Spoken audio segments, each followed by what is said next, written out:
One thing that I wanted to share with you, that every single one of us has to know our value. We could actually change the world. Don't look at yourself that maybe you're a teenager, you're a small guy, we don't know anything. How could we make a difference, a big change in the world?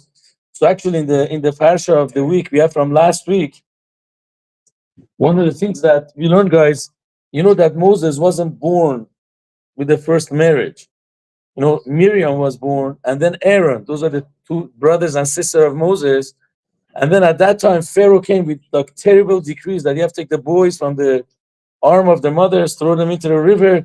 So then the father of Moses, Amram, decided, I'm going to divorce my wife in public. So everybody learns from it to divorce their wives. What was his logic?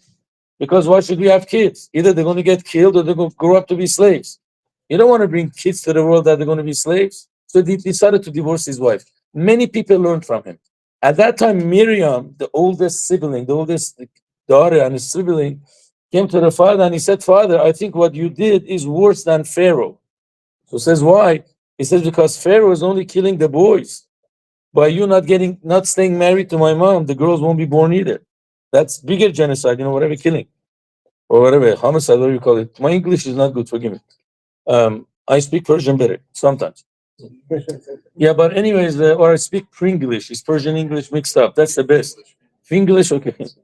And then he says another reason why it's worse, because Pharaoh is a wicked person. God will not allow his decree to happen, but you're a righteous person. People are going to follow you. It's very bad. Number three, for a person to come in this world, in order to go to the world to come, we have to be here because God doesn't want to give anything as a freeloader. We come into this world, we actually work hard on ourselves, we do good deeds, and then we deserve to go in the world to come. So it says, because you're making everybody not to come to the world, they won't have a share in the world to come. You know what Amram did? He says, you're right. He gave a kiss on her head and he said, I'm going to remarry your mom. And it was very funny because, he remarried his own wife. And then these two kids held a chuppah. They were dancing around their parents when they got remarried. What happened because of that? Moses was born. That actually changed the entire history. So a 5-year-old girl made a big difference. I'm telling you, you guys could make a very, very big difference. There are stories from kids, that they were playing basketball, but they were religious. That, tzitzit. Yeah. And then in the middle of, playing basketball, he knows it's time to daven mincha. He runs to a synagogue or to a corner to pray mincha.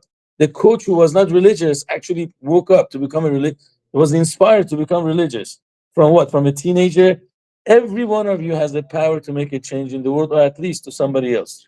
So please do not underestimate yourselves. Do good deeds, say a kind word. You have no idea what your words can do. Thank you for listening, everybody.